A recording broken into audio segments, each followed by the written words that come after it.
Good evening and welcome to the 386th meeting of the New York Comics and Picture-story Symposium. This is a weekly lecture series on comics, animation, illustration, and other text image work. The series is sponsored in part by the Will and Ann Eisner Family Foundation. And tonight is our annual Will Eisner Week event, a conversation between Danny Fingeroth and Nicholas Meyer. Danny is the chair of Will Eisner Week, and he's a popular culture critic and historian. He spent many years as a writer and editor at Marvel Comics, and he's written several books, including 2019, A Marvelous Life, a biography of Stan Lee. And his newest book is Jack Ruby, The Many Faces of Oswald's Assassin. Look at this history-shattering figure. So Danny, take it away, and you can introduce our guest tonight. Okay, I will do that. Thank you. Thank you, Ben, and thanks for once again giving us an opportunity to celebrate Will Eisner Week here. I want to thank Carl and Nancy Gropper, who run the Will and Ann Eisner Family Foundation and Will Eisner Studios, for hiring me to run the thing for all these years and giving us the chance to spread the word about Will Eisner. Will Eisner Week, which is we're smack dab in the middle of, is an annual celebration held in March around Eisner's birthday. He was born March 6, 2017, to celebrate comics and graphic novel literacy, free speech, and the legacy of Will Eisner. Find out more about this year's events, or if you want to do your own event next year, please go to willeisner.com. Easy to remember. And now, our guest, let me introduce Nicholas Meyer. Nicholas Meyer is the author of 6 Sherlock Holmes novels. I got that. Did I get that right, Nick? 6? So far. 6 so far Sherlock Holmes novels, including The 7% Solution, which was on the New York Times bestseller list for a year. His next Sherlock novel, Sherlock Holmes and the Telegram from Hell, will be published on August 27th. Meyer is a screenwriter and film director responsible for The Day After and Time After Time, as well as Star Trek II, The Wrath of Khan, Star Trek IV, The Voyage Home, and Star Trek VI, The Undiscovered Country, among many others. A native of New York City, he lives in Santa Monica, California.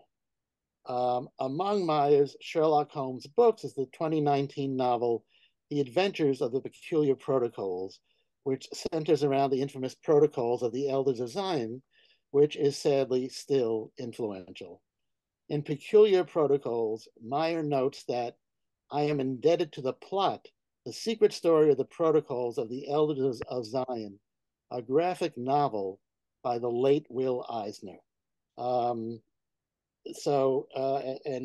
Nick also mentions that it was a great source of information and inspiration. So when I saw that, I said, hey, maybe I could go to Nick Meyer's people and get through the layers of protection and publicity and get to Nick. And I was able to do that mainly by writing an email to his website. And it was that difficult.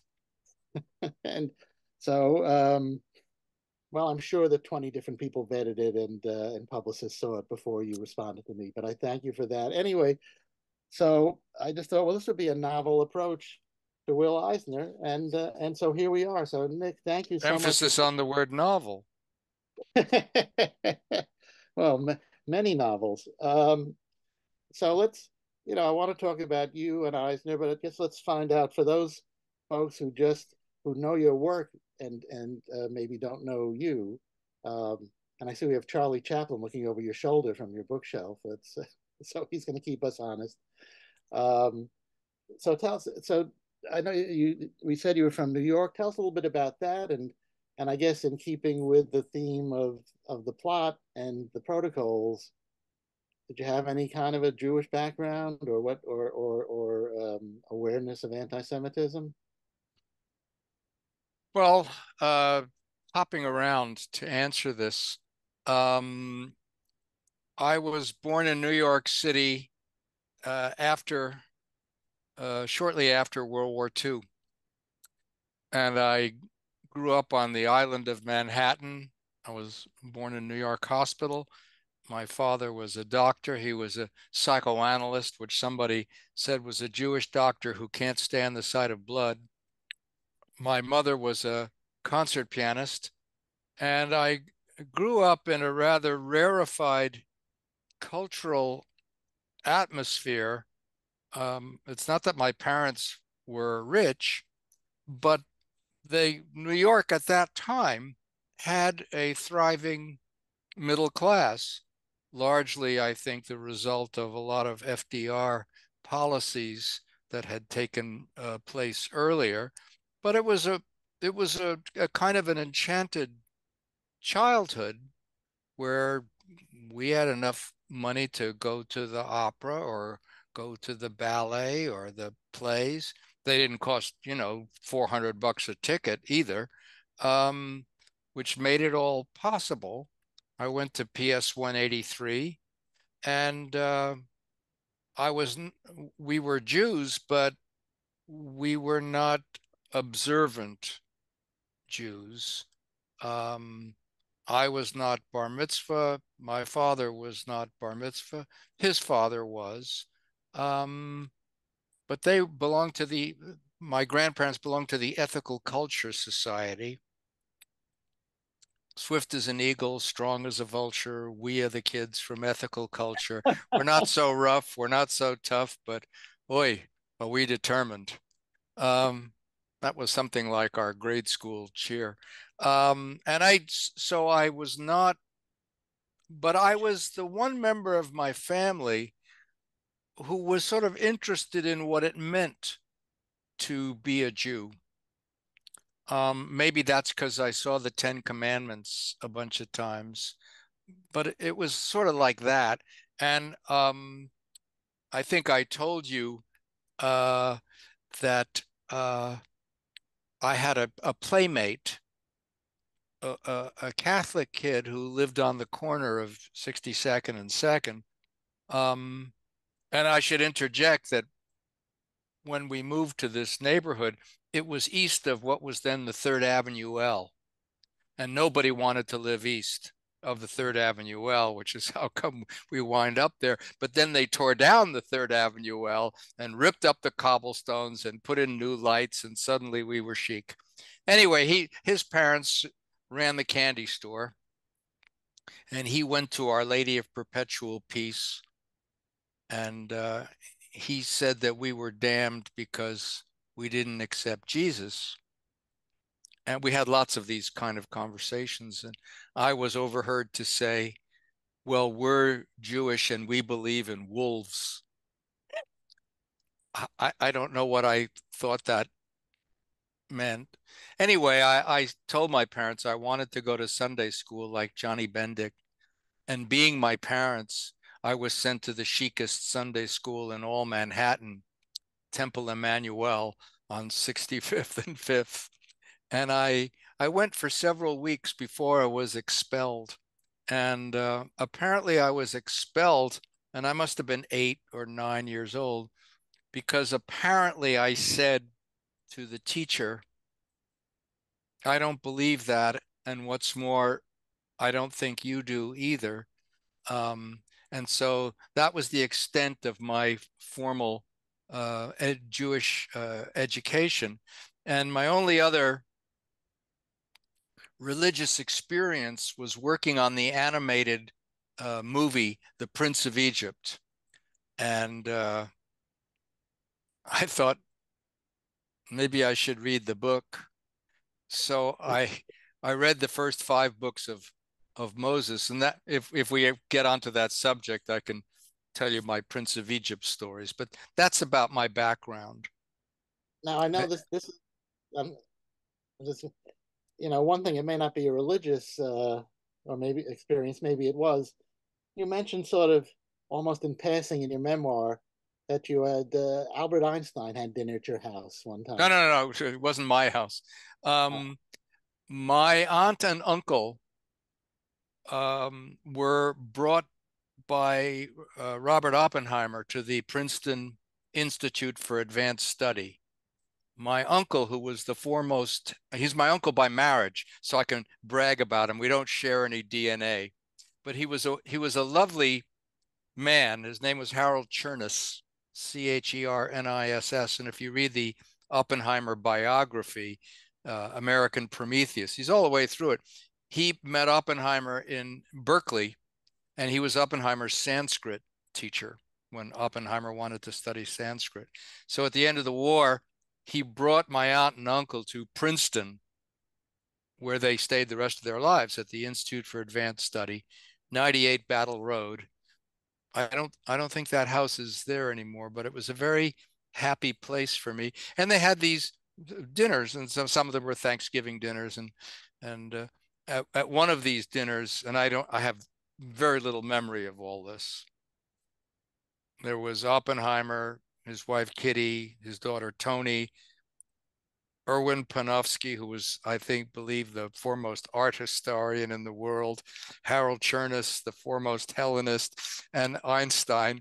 And as JFK said when he had the dinner for the Nobel Prize winners at the White House, he said there was more brain power at this dinner than at any time since Thomas Jefferson dined alone. So it was kind of like that. And the story that I was told, and I don't remember it, is that I said, I have a hair in my turkey. And Einstein said, not so loud, everyone else will want one. But so, yeah, that's my brush with brain power. So you got the Jewish comedian side of Einstein apparently there. Apparently, yeah.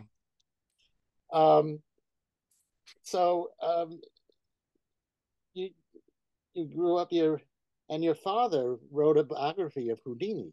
Apparently. He wrote a biography of Houdini and a biography of Joseph Conrad, which I believe was nominated for a Pulitzer. He was a shrink. He was a psychoanalyst. So it was his theory of biography, which I don't think was mistaken, is that in earlier eras, it was enough to write about what a man did or a woman. But after Freud, we also want some informed speculation as to why they did the things they did, what motivated them. And I think his Houdini and his Conrad biographies, as well as some of the shorter monographs, were revolved around that point of view. And in the Houdini book, Houdini is was a rabbi's son, and what did your dad kind of touch on? I know you had mentioned that in the you went on to adapt that book into a TV two-part series movie. And you alluded to that you encountered anti-Semitism in Hungary while you were making the movie. Is that well, there's no shortage of anti-Semitism. Do I remember encountering it in Hungary specifically? I'm not sure that I did. I remember encountering it in Vienna when we were filming the 7% solution. There was no shortage of it in Vienna. They passed themselves off as Hitler's first victims. Ha ha. So okay, because sort of what do you know? What led your father to want to do a book about Houdini, and then what from that made you want to do it as a TV movie? My grandfather, my father's father, was a most interesting man. He came from France, from Alsace, when he was about 16 years old in about 1876, I think. And he started with little or nothing. And he went on to be a very successful business in the fashion business. And I think he witnessed the Triangle Shirtwaist Factory fire, where all those women leapt to their death out of these flaming windows. And he became very interested in unions and philanthropy, and he founded what is today called the Fashion Institute of Technology. And it was then called the High School of Needle Trades. And it was dedicated to the proposition that just because you could do a good cross stitch was no reason why you shouldn't know how to read or what your constitutional rights were.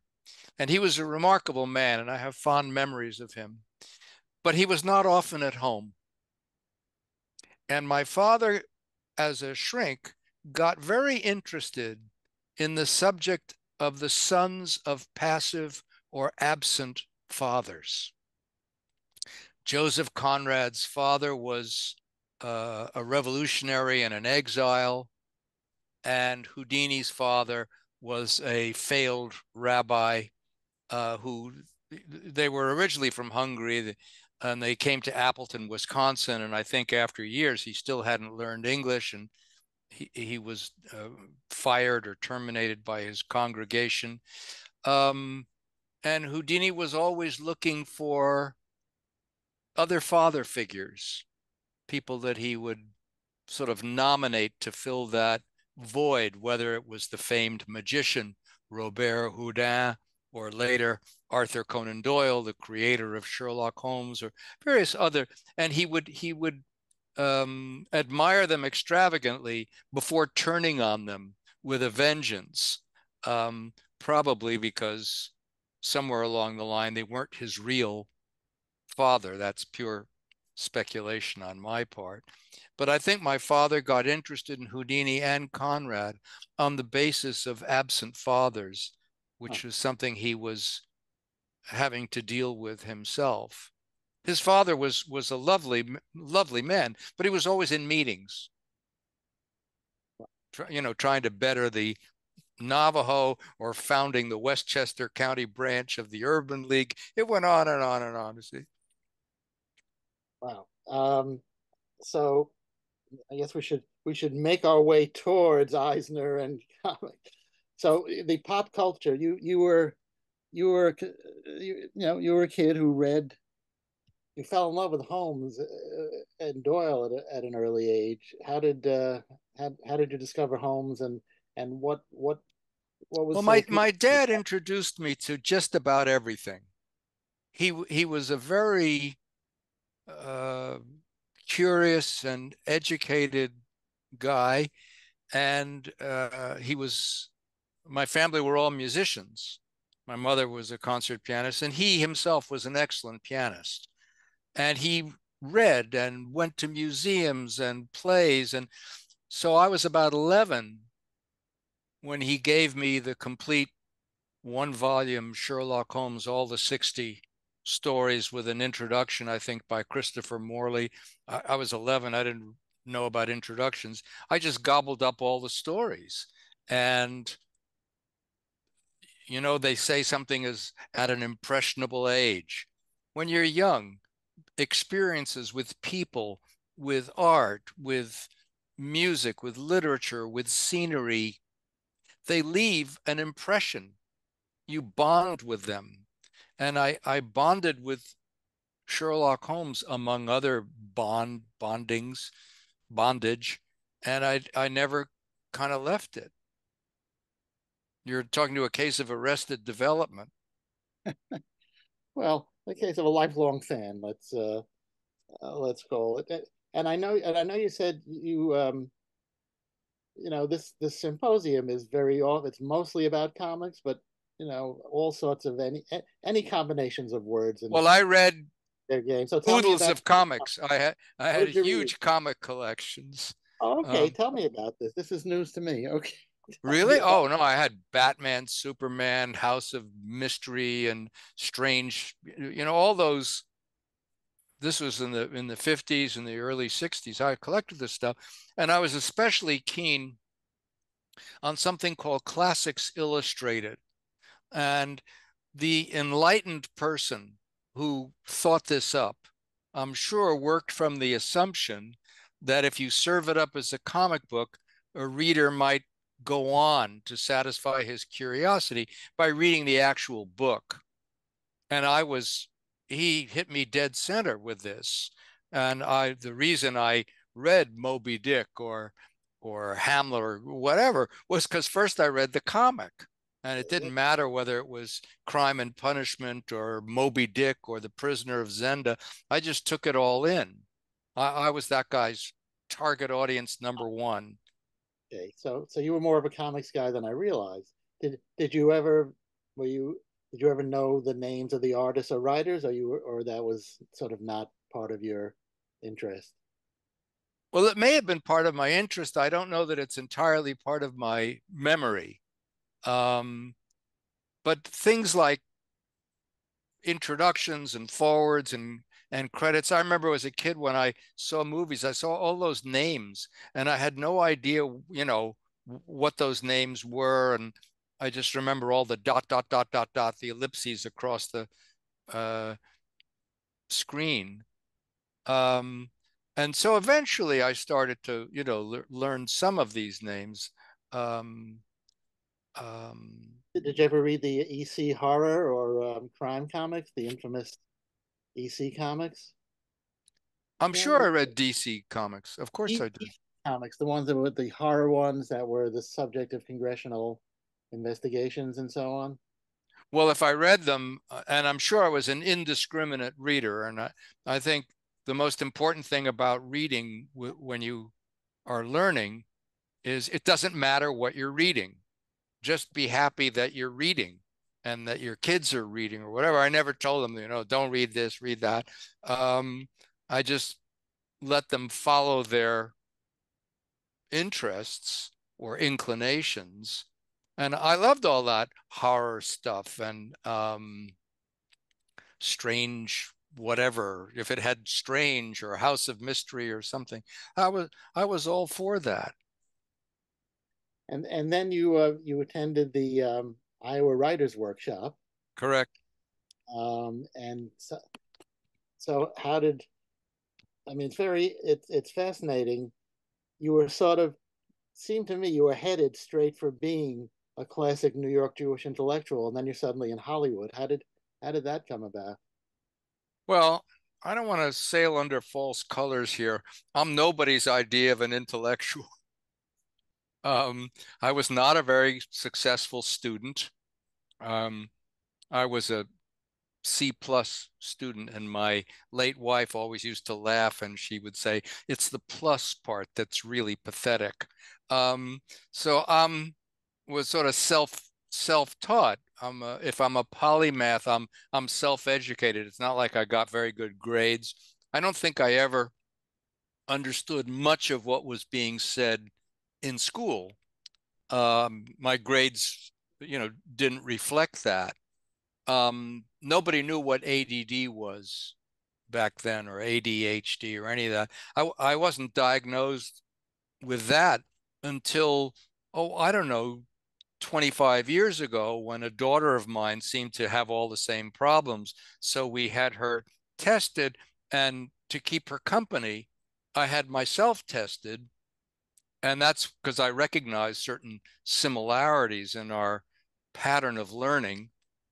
And that's when I learned that, yes, I had this ADD thing. And what people who have it, or many people, and mine is, I guess, moderate. I'm not I'm not hyperactive, God knows, or anything like that. And if something interests me, I have no difficulty focusing on it, whatever. And if you start a story with once upon a time, I'm totally there.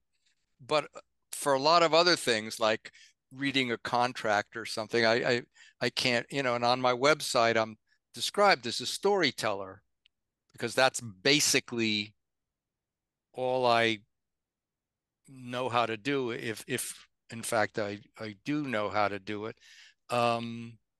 Not much good at a lot of other things, but I have a very good memory. So I read book after book after book, and I tend to remember a lot of what I read, so long as it isn't a book on, investment or something, in which case I couldn't get through page one. Let me just interrupt you quickly for a second. We're going to do Q&A. If anybody has any questions, please put them in the chat, and I'll relay them to Nick in the last 15 minutes or so. Okay, back to our narratives. Speaking of ADD, I forgot to mention that at the beginning. So somewhere you decided you were going to write a Sherlock Holmes novel. Well, I was writing them when I was a kid. I started writing when I was 5 years old. I was dictating stories to my dad, who would act as a stenographer, and we made these little booklets, and they were stories about how our dog carried the newspaper home from the grocery store in her mouth and things like that. And then he said, see here, I'm tired of being your secretary. You're going to have to learn to write yourself. And then I was scribbling from then on. And yes, when you finish reading the 60 Sherlock Holmes stories that Doyle wrote, there's what one cartoonist wrote, with a small boy in bed holding a copy of The Final Problem, and with a terrible look of dismay on his face. And the caption was, life's darkest hour is when you get to the end. And I'm certainly not the first person who tried his hand at writing more Sherlock Holmes stories or other kinds of stories from when I was a kid. And the 7% solution was simply, I was sort of late getting to it, but people would say to me in high school, "Oh, your old man's a shrink. Is he a Freudian?" And I didn't know. So I said, "Pop, are you a Freudian?" And he said, "Well, you can't really discuss the history of psychoanalysis without starting with Freud, at least, any more than you can discuss the history of the discovery of America by Europeans without starting with Columbus or the Vikings, if you want to get cute. But to suppose that nothing has happened since the Vikings is to be pretty doctrinaire, pretty rigid." He said, "When a patient comes to see me, I listen to what they say. I listen to how they say it. I'm interested in what they don't say. I'm interested if they're on time. What are they wearing? What's their body language? I am, in short, searching for clues from them as to why they're not happy." And I said, "Gee, that sounds like detective work." And he said, "Well, yeah, I guess it is like detective work in a way." And that's when little light bulb went off in my head, and I started wondering, how much did Sigmund Freud know about the life and writing of Arthur Conan Doyle, and vice versa? And the first thing that hits you is they're both doctors. And the next thing that hits you is they both died in the same town. And the next thing they hit you is they died within 9 years of each other. And the next thing that hits you probably is Sherlock Holmes is a cocaine addict, and Freud was a cocaine user at a certain point until he became sort of disenchanted with it. He got involved with it as two eye doctors and the use of anesthetic during eye surgery. So from small acorns, big trees grew, and eventually that's when I was in my 20s is when I wrote the book.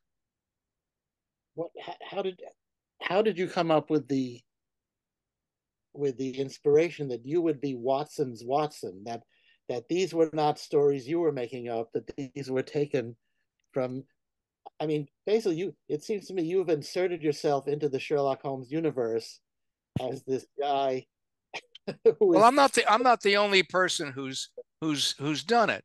There have been Sherlock Holmes imitators and imitations as far back as the late 19th and early 20th century. Monsignor Ronald Knox, I think, wrote, and there's whole anthologies of Holmes imitations and people impersonating the voice of Watson.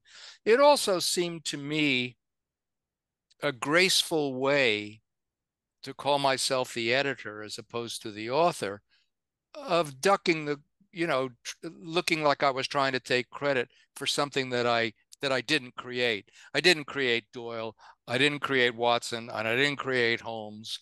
But if I called myself the editor, maybe that would sort of pass some kind of literary muster. Well, you also wrote, I think, in the Peculiar Protocols, any errors in what follows are Watson's, not mine. Yes. Which might be the greatest thing I've read in a long time. So congratulations on that. You get these wacky thoughts and thought, why not? Because what can they do to me now? Yeah. Let them sue Watson, not me. Where did you first encounter the protocols, and what inspired you to want to put them together with Sherlock Holmes? Oh gosh, I'm trying to think when I first encountered about the protocols. It may have been reading about Henry Ford, whose newspaper, the Dearborn Independent, I think published all of them, and then he got sued for libel, and I think ultimately he had to close his newspaper and whatever. But by that time, they had just proved indestructible.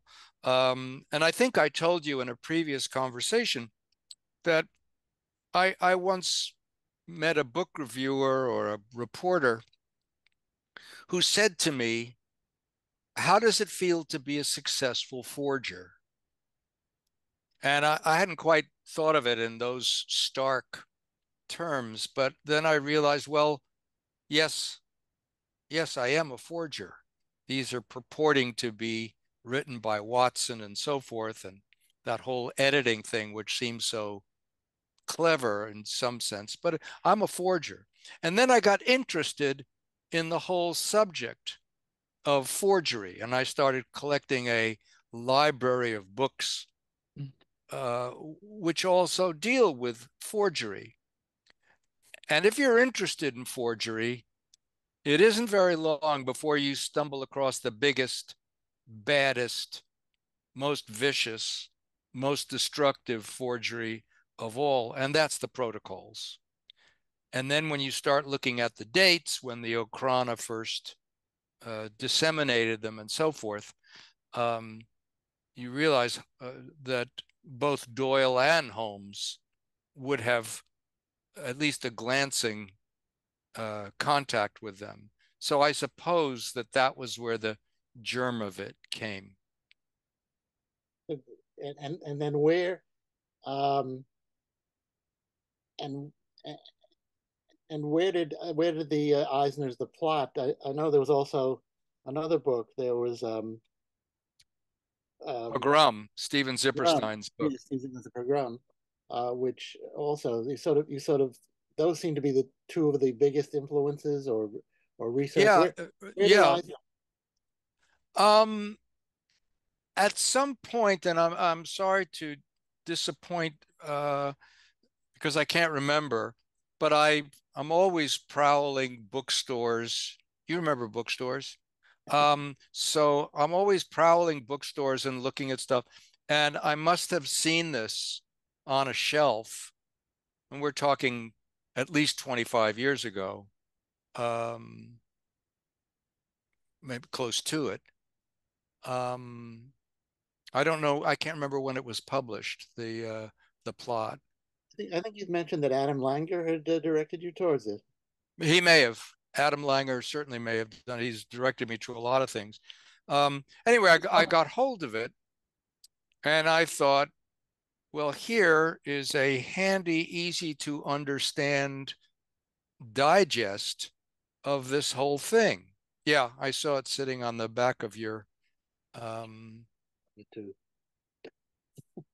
This is a very rudimentary, not so PowerPoint. Here, pictures. Okay. Well, yeah, but you have to hold it very still so people can see it better. Yeah, my copy is just out of reach, but it's and certainly that graphic novel was not only inspirational, but an enormous help for me sort of following the creation of the protocols and the people involved in their creation. And then my agent, and this idea of putting Holmes together with the protocols was at least 10 years old, at least 10 years old before my agent, Charlotte Sheedy, sent me a book by one of her authors, Stephen Zipperstein of Stanford, who is just now finishing his own biography of Philip Roth. But he wrote a book called Pogrom, which is about the massacre at Kishinev in Russia. But those two books sort of filled in enough of the blanks for a dummy like me to figure out that the dates would work out for Sherlock Holmes to be involved in this. And I was also intrigued by the fact that when you read the original stories, sometimes Sherlock Holmes fails. And I thought, well, let's write the story of his biggest failure. And so that's what I sort of set out to do. Was there anything in particular about Eisner's The Plot that you remember as being inspirational or triggering a thought process? Well, his illustrations gave vivid pictorial impetus to my own inchoate or incoherent imaginings of who these people who created the protocols were, what they may have looked like, and the world in which they may have lived. Brought that all to life for me. Because eventually I was going to write about some of them in the book. Interesting. And did that lead you to read any of Eisner's other work, or I'm sure over the years, I've read a lot of, whether we're talking about Stan Lee or Eisner or Bob Kane or any, I gobbled it all up, but in my insensitive, greedy fashion, I was looking at the pictures and whatever, and it's like people who go to the movies and they think the actors are making it up as they go along, which in some cases they are, but that's you get improvisation. Improvisation, yeah. Well, sort of. It's a well. What did you ever intuit since you're just channeling Dr. Watson?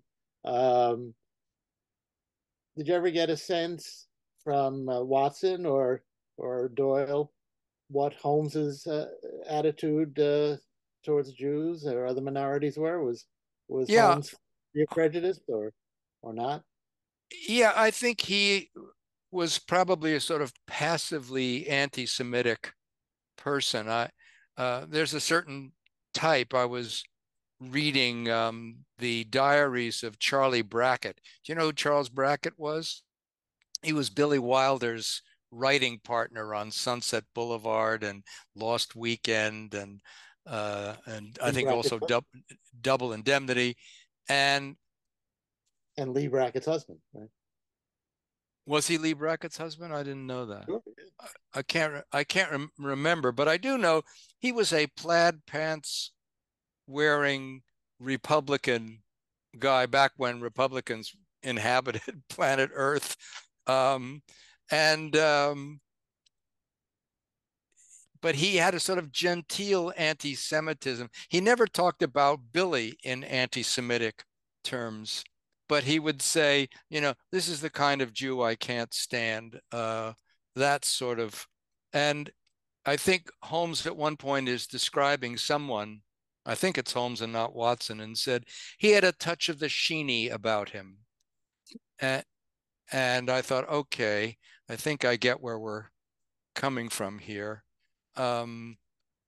Holmes in my iterations is not an anti-Semite, and he's not a racist, and he is a racist in Doyle. He has a very unattractive conversation in one of the later Holmes stories, which is really unforgivable, but not in my Sherlock Holmes stories. No, definitely not in yours. Um, I'm sure some people are watching or will be watching the recording to hear something about Star Trek. So I guess let me flip over to that. You know, just that Star Trek, I guess what it has in common with the plot is dealing with different races and its species and prejudice. I mean, do you see a through line to that? And of course, Well, there's Nimoy. a through line between Spock, Jews, and Sherlock that's Okay, that's expressed in Star Trek 6. First of all, Spock is always doing this and okay. saying, "Live long and prosper." And I said to Leonard Nimoy, I said, where did you get that?" And he told me this story that when he was a little boy growing up in Boston and going to temple with his father, he said there was always a moment in the service where everybody turns away from the altar. He said, but I was a little boy and I peeked, and they were all doing this. And so this is, to me, gives Spock an unmistakably Jewish connection. And then I had him say in Star Trek 6 that an ancestor uh, of mine once said that when you eliminate the impossible, whatever remains, however improbable, must be the truth. And, you know, all the Star Trek and all the Holmes people go nuts in the movie theater because that means that Spock is descended from Sherlock. So, and when you add to the Jewish element into the mix, it's quite a melange, if I say so myself. Wow. If anybody has questions, now would be the time because we're um, getting near the end. So any, you know, I mean, and you obviously you touch on it in on anti-Semitism is a big part of the 7% solution as well. I mean that, you know, the Yeah, it set of turns out stories. for a person who was never bar mitzvah, I'm awfully Jewish. Well, that and hence Eisner resonating. Well, I know you adapted. I don't think it was your happiest collaboration, but you did adapt a Philip Roth book, The Human Stain. I That's did all. two Philip Roths. I did The Human Stain and I did The Dying Animal, Ah, which was a happy collaboration. That one is Ben Kingsley and Penelope Cruz and Dennis Hopper. And The Human Stain is Nicole Kidman and Anthony Hopkins. and that yeah, I know that. Did you feel an affinity for Roth's work, or did Well, you know it? I love Philip Roth's writing. The no holds barred, the nakedness of it, no matter how questionable some of the sentiments, the boldness of it, and also the sort of hyper articulateness of the language leaves me sort of gasping on two counts. And the other thing I learned from Philip Roth, which I think you learn from a lot of great artists, is that the name of the game is showing up. You come to Yes. the plate and you start swinging, and some days you're going to strike out, and some days you're going to get on base, and once in a blue moon, you will hit a grand slam, but you just keep coming up to bat and do the best you can. We have a question. Beverly Gray, who interviewed you 40 years ago, so she has a question. She and sort of I'll add like a sub question as well. She happened to see volunteers, and she wondered about your memories of volunteers. And I know in your memoir you talk about there was one character, Rita that Rita Wilson played that you specifically played up that she was a Long Island Jewish woman. Well, So, she's written that way. She's written as Beth Wexler from Long Island. And when I decided to cast Rita Wilson, who was Californian and Greek, to play Beth, I said, she should have a faint Long Island accent, Long Island. yeah, And yeah. so we sent her to Bob Easton, the voice coach. Be careful what you wish for. And she came back as Fanny Bryce. And I said, oh, that's too much. But she could never quite, tone it down. But anyway, in the end of the day, it must have worked because Tom Hanks married her. And so that was a movie you directed, but did not. That was not your screenplay. No, it was written by Ken Levine and David Isaacs, who I'm happy to say are still around. That's, um, at the end of your memoir, you get very reflective. Um, you sort of, I almost sensed a little, maybe not despair, but it felt like you were somebody who had great hope in the power of media, of TV, movies, books, to affect positive change. And you were writing this in 2009. So I wondered, what's your feeling about the power of media and stories in our even stranger world now? What's your hope and what's your fear? In 25 Well, words. I confess there's more fear than hope. I see the proliferation of misinformation. I despair of the collapse of education. We seem to have just given up on civics or information, and the internet seems to leave us wide open to lies. And there's no such thing as a peer review. Any cockamamie theory promulgated by someone who doesn't know anything um, becomes gets my phone just went off. I don't know what that is. It just started talking and I have it shut off. Anyway, I don't know what I said that triggered it, but it's a perfect example of mischief, media mischief in action. And that makes me very, very worried because I think most people don't know anything anymore. And to some degree, they don't want to know anything. And so you're blinkered to, the worst tidings from Fox News and places to the right of Attila the Hun.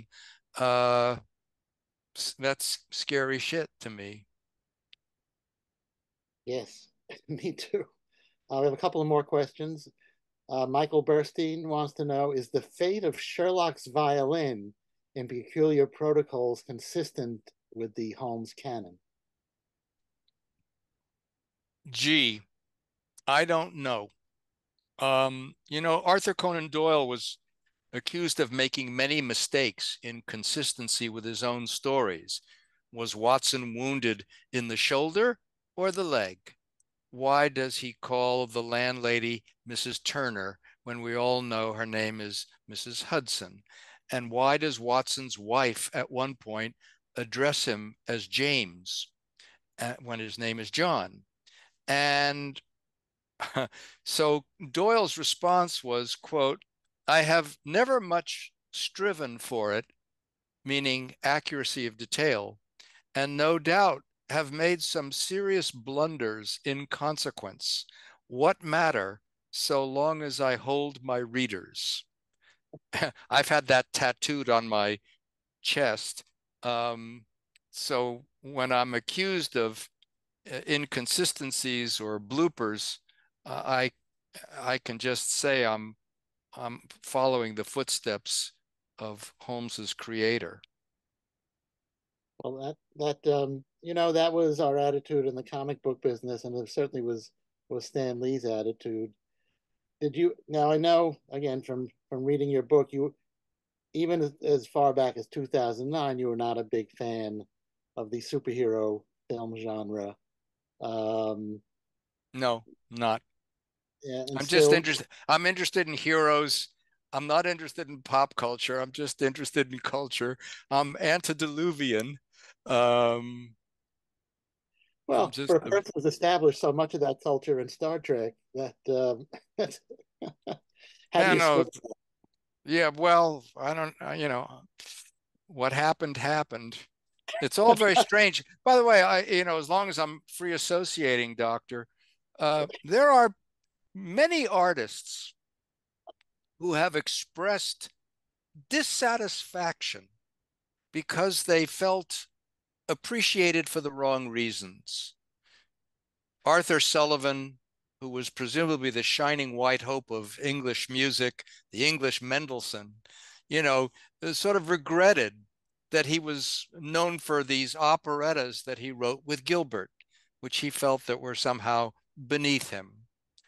Arthur Conan Doyle wrote these wonderful, to me anyway, sweeping historical romances like The White Company or Rodney Stone. And yet he's remembered for Sherlock Holmes, which he said would take him about a week to write one of these stories.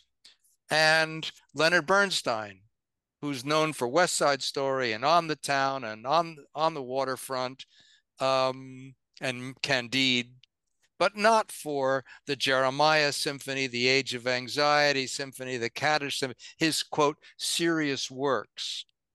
So I've had to reconcile myself, and it took me all of about 30 seconds to the fact that, if I'm remembered for anything, it may be for some Star Trek movies and my Holmes imitations, and not for my little autobiographical novel, Confessions of a Homing Pigeon. But I'm a little glad to be remembered for something for as long as that's possible. It's like the woman who wrote to George Bernard Shaw, and she said, I'm afraid my husband loves me only for my money. And he said something like, well, be happy he loves you for something, and so I kind of go to that place. So you must be the only person in Hollywood who never took a meeting with Stan Lee. Is that did you never meet Stan or get I met him socially, but I did not meet him professionally. he did I not try met him at some convention or something. Yeah. he did not try to get you involved with the project? Did he not try to? Not try to get you involved with any kind of project, a movie, TV, or anything, or comic or anything? I don't think so. I Yeah, mean, the 7% Solution became a 5-part oh, that's what I comic wanted. book. How did that become a comic book? How did that come about? Well, Were you involved? somebody asked me if I was interested, and I said yes. I think I could have and probably should have done it better, but I love the way it looks. I thought the drawings were wonderful. I just thought I had too many words, which is, by the way, what I feel is wrong with the screenplay as well. I'm Well, loquacious. did you do the adaptation of the comic as your name? Yeah, I did a lot of it. Yeah. Okay, it's credited to somebody else. Oh, so it's actually your.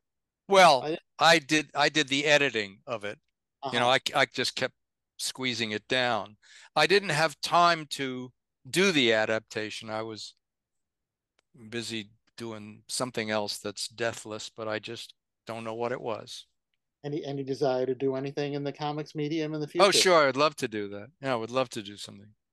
Oh, okay. I've got other Holmes books, and this time I'll pay attention. Paying attention is good. Dan Theodore wants to know if you're aware of John Gardner's On Moral Fiction, and if you already have an opinion on it. I don't know what On Moral Fiction is, so. Well, I know who John Gardner is, so I'm halfway there. But explain to me about moral fiction. Dan, do you want to? John, who was one of my professors in college, had written a book basically arguing that the role of fiction was to set up morality so that people would learn and educate from. And he was attacking amoral authors in particular. I would think someone like Bonfire of the Vanities. Tom Wolfe. Tom Wolfe might be an amoral writer in that his books don't occur in a moral universe, and there's no lessons and nothing to follow in it. Would that also apply to Thackeray? Because Thackeray was, I think, a big inspiration for Tom Wolfe. I'm a big fan of Tom Wolfe too, but certainly that was one of the things. He caused a big fight within the narrow literature circles about that when he wrote that, and was an outcast for some extent. But I think what we're dancing around is maybe a larger question, which is, what is the purpose of art? Tolstoy said the purpose of art is to teach you to love life. And I think whether that's a moral lesson or a spiritual lesson, it's not the only lesson. I think the purpose of art can teach you to escape life, or help you to escape life, can help you to endure life, can change your vision of what life is. Art can do lots of things, and it's also and always a history of cut and paste. Let's face it, the Odyssey is a fanboy sequel to the Iliad. And the Aeneid is a fanboy sequel to the Odyssey. And Mozart reorchestrated Messiah. And everybody fools with Carmen. It just goes on and on and on. So me doing Holmes I'm just adding to the cut and paste. Dante is fan fiction to the Bible. There you go. Well, the Bible and Shakespeare are public domain, so. You bet. Steal from the best, especially if it's free. All right, so I sort of have a combined question because we're getting near, the hour's almost up, but I get why, well, I don't know. What made you want to, after you did the 7% solution and the one after that, what's the fascination of keeping doing Holmes novels? And then, of course, what's the next one that's coming out in August? And tell us a little bit about it. And I think, and you're even working on another one. So just. Well, the simple answer is money. Okay. Dr. Johnson said that a man is a blockhead who writes for any reason other than money. I have to support myself, and I'm lucky that I have a way of supporting myself that I enjoy.